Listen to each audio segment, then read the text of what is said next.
yung sa ilalim nito. So, lalagyan natin habang maaga, habang hindi kami nagbubukas. Ito yung nabili natin sa Lazada. Lalagay na natin yan, mga idol.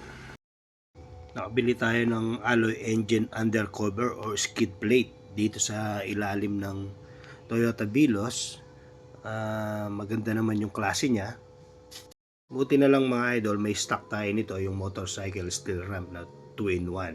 Ito, nagamit natin ng biglaan, di ba, na hindi inaasahan. Yan ang ano ko, may binibili akong bagay na alam kong pakikinabangan. Baka magtaka kayo bakit nilagyan ko na agad nung engine cover sa baba. Kita nyo po ang Toyota Vios 2026 or siguro ibang version pa. Ma-open siya sa labas. Ayan, kitang kita sa ilalim. So para safe na lang sa mga talsik or ano man, nilagyan na natin. Malaking bagay na may motorcycle ramp tayo na stock. Kasi kung wala tayong motorcycle ramp mga idol, napakababa po ng Toyota Vios. Hindi ka kakasya doon sa ilalim kung wala kang ganun or hindi mo gagawa ng paraan. Dalawa kaming gumawa mga idol, si Nino yung isa, yung aking bayaw, para mabilis na lang.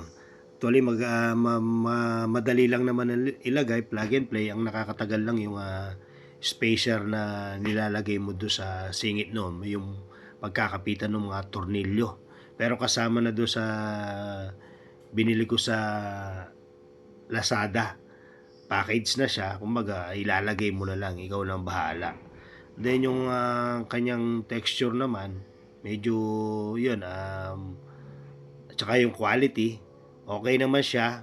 Siguro tatagal naman to ng mga 5 years at least, di ba? Siguro naman pagkatapos nun, may papa-undercoat mo na. For safety lang to mga idol, para hindi masyadong exposed sa ilalim naman yung ating Toyota Vios, di ba? Para mapakinabangan ng matagal.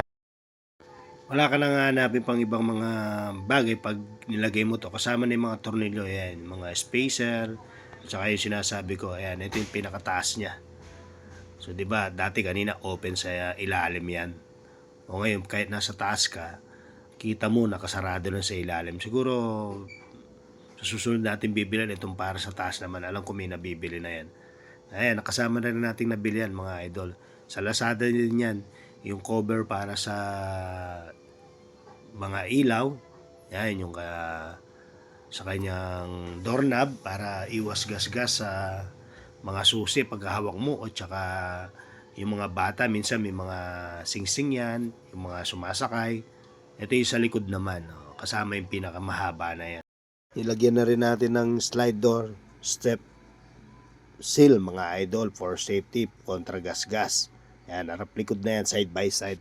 Then kasama na natin yung para sa dashboard para kontra irit. Nilagyan na natin ng parang mating niya, pampapogi rin siyempre.